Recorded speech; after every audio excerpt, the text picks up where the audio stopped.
Hello everyone, welcome to my YouTube channel.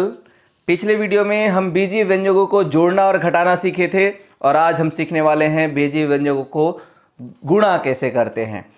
इसी क्रम में भाग भी होगा, लेकिन भाग को मैं इस वीडियो में नहीं बताने वाला हूँ, उसको हम नए वीडियो में बाद में पूरे विस्तार से सीखेंगे, उस पर चर्चा करेंगे। आज सिर्फ हम बीजीय व्यंजकों का गुणा बस हम करने वाले हैं। भाग भी जो एक चरांक होगा तो उसके लिए किया जा सकता है, वो भी मैं आज आपको बता सकता हूँ। जैसे सिंगल रूप से 3x और 4x, तो इन दोनों जो है इसको हम सिंगल डिजिट कहते हैं। दोनों का गुणा के साथ ये पूर्णांक संख्या है, ठीक, पूर्णांक अंक है, और ये है चर, ठीक, चरांक जिसको बोलते हैं चर अंक। ये पूर्णांक अंक है, ये चरांक है, तो इसको दोनों को संयुक्त रूप से हम सिर्फ एक ही चरांक कह सकते हैं 3x। लेकिन ये अगर इस तरह से होता 3 धन x या 3x धन 3 या 3x धन x घात 2 इस टाइप से, या और ये इसको आगे बढ़ा दे तो ये बहुसंख्यक कहलाएगा, यानी ये जो व्यंजक है ये बड़ा हो जाएगा। सिंगल चरांक और ये बढ़ते जाएगा तो अंकों की संख्या बढ़ रही है, इसलिए बड़े व्यंजक। तो बड़े व्यंजकों को भाग करना विस्तार से हम बाद में सीखेंगे, लेकिन सिंगल रूप से जो एक चरांक है तो उनका भाग किया जा सकता है, ये मैं आपको भी बता दूंगा। तो आइए देखते हैं बीजीय व्यंजकों का गुणा कैसे करते हैं। और बीजीय व्यंजकों के गुणा में कोई विशेष नियम कायदों का अध्ययन करने की आवश्यकता नहीं है। जैसे हम योग कर रहे थे तो योग के समय हमको विशेष ध्यान रखना पड़ता था कि ये x है और ये x है, यानी दोनों समान चर है तभी उनको हम जोड़ सकते थे, या उनका घात समान है तभी हम उनको जोड़ सकते थे या फिर घटा सकते थे। अभी गुणा के समय ऐसा कुछ भी नहीं है। चर चाहे कोई सा भी हो, घात चाहे उनका जितना भी हो, सबका आपस में गुणा किया जा सकता है, ठीक है। तो आइए एग्जाम्पल के साथ देखते हैं बीजीय व्यंजकों का गुणा। एकदम बेसिक तौर पे मैं स्टार्ट कर रहा हूं गुणा। स्टार्ट देखें तो एक पूर्ण संख्या है, पूर्णांक संख्या है 3 और दूसरा चरांक है, तो इनका गुणा कैसे होगा? तो एकदम सीधा सीधा उनको उनके बीच के चिन्हों को हटा दीजिए गुणा का। 3x, बस 3 गुणित x का मतलब 3x, 3 गुणित 4x, तो यहां पर हो जाएगा 3 का गुणा 4 से 3 चौक 12x। फिर उसके बाद x गुणित 4x, तो यहां पर देखिए किसका गुणा था? पूर्णांक संख्या का। यहां पर है चर का, तो यहां पर ये हो जाएगा, इसका गुणा होगा तो 4x घात 2। इसका निष्कर्ष क्या है? अब आप देखेंगे तो ये 3 का गुणा 4 से हुआ 3 चौक 12, और यहाँ x का गुणा इस x के साथ हुआ x घात 2। यानी जो पूर्ण संख्या है तो पूर्ण संख्या या पूर्णांक संख्या का पूर्णांक संख्या के साथ ही हम गुणा करते हैं, और जो चर संख्या है उन चर संख्या का आपस में गुणा करते हैं। तो सिर्फ गुणा के समय हम इसी को हमको ध्यान में रखना है। पूर्णांक का पूर्णांक के साथ गुणा होगा और चरांक का चरांक के साथ गुणा होगा। चरांक मतलब चर संख्या, चरांक, ठीक है। सिर्फ इसको हमको ध्यान में रखना है। अभी ये तो हो गया एक एक संख्या, एक एक अंकों वाला। अभी थोड़े से बड़े व्यंजकों के ऊपर हम चर्चा करते हैं कि उनका गुणा हम कैसे करते हैं एग्जाम्पल के रूप में। इनको हल करके देखते हैं। देखिए अभी थोड़े से बड़ी संख्या हम लेकर चल रहे हैं। 3 का गुणा x धन 4 से, तो 3 का गुणा ब्रैकेट है मतलब बाहर में गुणा है, तो 3 का गुणा करेंगे तो 3 का गुणा जब इसके साथ होगा तो ये बनेगा 3x। अब 3 का गुणा फिर इसके साथ भी हमको करना है, और बीच में जो चिन्ह है उसको रखना है, धन चिन्ह है तो यहां पर धन, और 3 का गुणा 4 से होगा तो 3 चौक 12। उसी तरह से यहां पर x का गुणा x के साथ होगा तो ये हो जाएगा x घात 2, और जब x का गुणा 4 के साथ होगा, बीच के धन चिन्हों का लिख दें और 4 के साथ गुणा होगा तो ये होगा 4x। इसी तरह से यहां पर इसका गुणा इसके साथ करेंगे तो 3x का गुणा 2x से, तो 3 का गुणा 2 से 3 दूनी 6, और x का गुणा x से तो 6x घात 2। अब 3x का गुणा होगा 4 से, तो बीच में यहाँ धन चिन्ह है तो यहाँ पर भी धन चिन्ह लगा दे, और 3x का गुणा 4 से तो 3 चौक 12, और x यहाँ पर कुछ है ही नहीं, दूसरा चरांक तो है नहीं, तो सिर्फ x। इस तरह से गुणा होता है। हम जो है जो पूर्णांक के जो नियम है, इस तरह से क्रम विनिमय नियम, साहचर्य नियम, ठीक है, वितरण नियम, यहाँ पर ये वितरण नियम लागू हुआ है एक्चुअल में। ये 3 का गुणा x के साथ और 3 का गुणा 4 के साथ अलग अलग हम कर सकते हैं। इसको हम वितरण नियम कहते हैं। तो ये वितरण नियम से हल हुआ है इस तरह से। ठीक है, तो ये एग्जाम्पल थे। अब कुछ और प्रश्नावली के कुछ प्रश्न हल करके देखते हैं। देखें, रिक्त स्थान की पूर्ति कीजिए। तो इस रूप में हम प्रैक्टिस कर सकते हैं गुणा का। यहां पर दिया हुआ है 2x धन 3y गुणित 2z बराबर 2x गुणित 3y धन 3y गुणित खाली स्थान।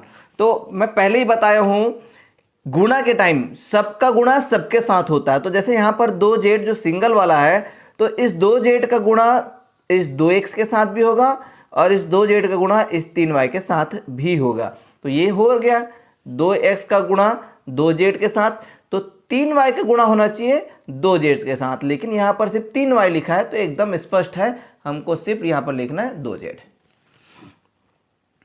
हो गया। इसी तरह से यहां पर दिया हुआ है ऋण x गुणित 3xy धन 1/2z। तो अभी हम लोग जो सीखे वही यहां पर हम लिखना है। ऋण x का गुणा होगा इसके साथ 3xy के साथ, फिर उसके बाद ऋण x का गुणा होगा 1/2z के साथ। बस इतना। तो इस तरह से ये खाली स्थान पूरा हो गया। तीसरे वाले में थोड़ा सा उल्टा हो गया है।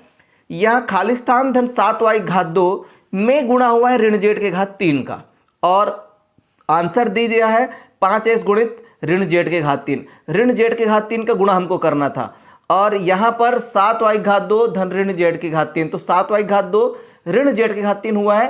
उसी तरह से यहां पर 5x गुणित ऋण z के घात 3 हुआ, यानी ऋण z के घात 3 का गुणा किससे हुआ है? 5x से। इसलिए यहां पर क्या आएगा? 5x। इजी है। तो ये रिक्त स्थान एक एग्जाम्पल है, बस इस रूप में सरल तरीके से आप सीख सकते हैं गुणा करने को। इसलिए अब कुछ और डायरेक्ट गुणा करने के स्टेप मैं आपको बताता हूं। गुणा करने के एक एग्जाम्पल के साथ स्टेप बाय स्टेप उसको हल करें, और इस तरह से ये जो गुणा का जो आज का हमारा जो चर्चा है वो आगे बढ़ेगा, और आप और आसान तरीके से अच्छे तरह से गुणा करना सीख पाएंगे। गुणा करने के लिए यहां पर सवाल दिया हुआ है xy और कोष्टक है, मतलब गुणा 7 धन 8x। अब इसको हमको हल करना है। ठीक है, तो क्या कर सकते हैं हम इसको गुणा करने के लिए? सबसे पहले इसका प्रसार, जो वितरण नियम के अंदर प्रसार होता है, xy गुणित 7 धन xy गुणित 8x। पहला काम ये। अब इसको हल करेंगे तो xy का गुणा 7 से, तो 7xy। ठीक है, और इसी तरह से यहाँ पर xy का गुणा धन 8x से होगा। तो यहाँ पर कोई पूर्णांक है नहीं, यानी मान लिए 1 है, तो यहाँ पर कुछ नहीं, मतलब 1 है, तो 8 एकम 8। अब xy का गुणा x के साथ होगा, तो ये जो है समान पूर्णांक है, इसलिए इनका गुणा होगा तो x घात 2 हो जाएगा, और y जो है यहाँ पर सिर्फ रह जाएगा। इस तरह से 8x घात 2 y।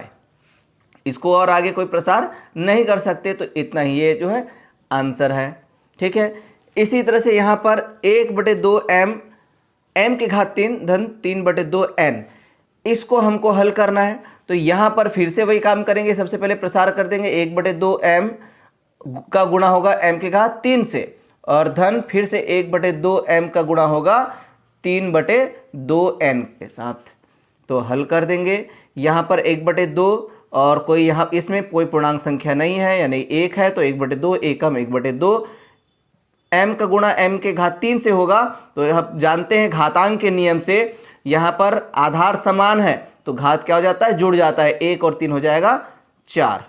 फिर यहाँ पर 1/2 और 3/2। ठीक है, तो इनको हम इस तरह से लिख दीजिए पहले 3/2, क्योंकि कभी कभी ऐसा होता है ये हर समान नहीं है, तो आपको अलग से हर समान करने का काम करना पड़ेगा या फैलाना पड़ेगा।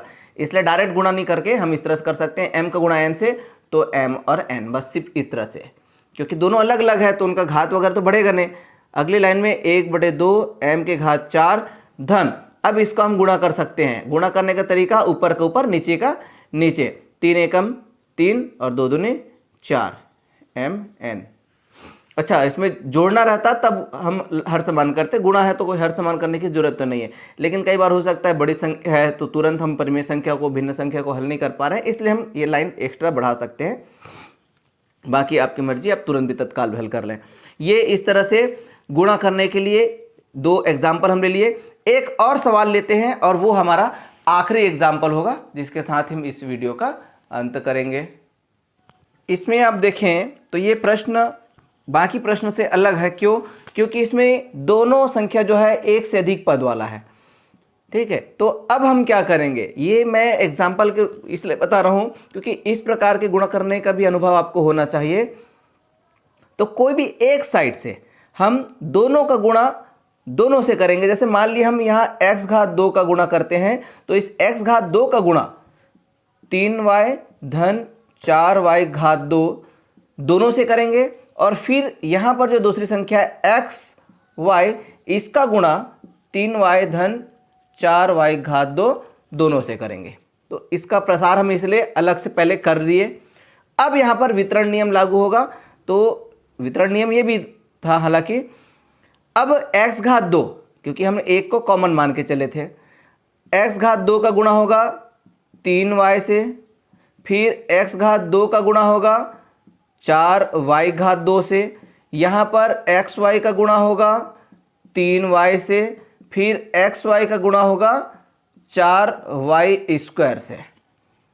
हल करें, x घात 2 धन गुणित 3y, तो ये x घात 2 है और ये y है और x के रूप में कोई दूसरा चर नहीं है, इसलिए पूर्णांक का पूर्णांक के साथ यहाँ पर कुछ नहीं, मतलब 1 है, 3 एकम 3 और x घात 2 जस का तस y जस का तस। फिर धन x घात 2 गुणित 4y घात 2, फिर से यहाँ पर वही समस्या है, ये x घात 2 है और यहाँ पर y घात 2 है, दोनों अलग अलग चर है और यहाँ पर पूर्णांक भी कुछ नहीं है, तो 4 एकम 4, कुछ नहीं मतलब 1 है, और x घात 2 को लिख दिए, y घात 2 को लिख दिए जस का तस।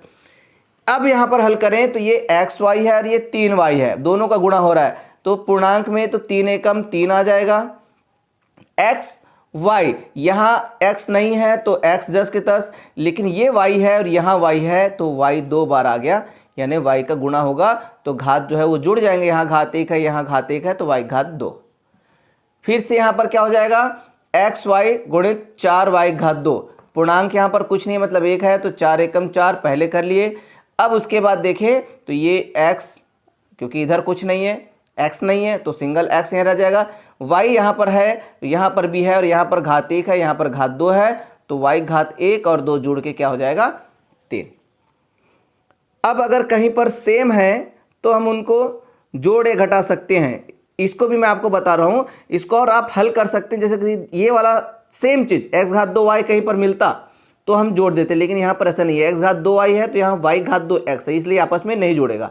ये x घात 2 y घात 2 है तो ये x y घात 3 है, अलग अलग है, इसलिए नहीं जुड़ेगा, तो यही आपका आंसर बना।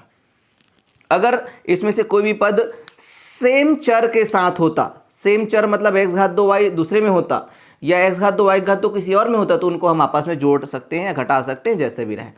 तो इस तरह से ये एग्जाम्पल था जिसमें दोनों साइड एक से अधिक पद वहाँ पर व्यंजक में विद्यमान थे। तो ये रहा आपका जो बीजी व्यंजक है उनका गुणा करना। इससे पहले हम जोड़ना घटाना सीख चुके हैं, तो अब आप गुणा को अच्छे से प्रैक्टिस करिए। बीजी व्यंजकों का गुणा यहाँ पर समाप्त हुआ। अब मिलेंगे नेक्स्ट वीडियो में नए टॉपिक के साथ, तब तक के लिए बाय।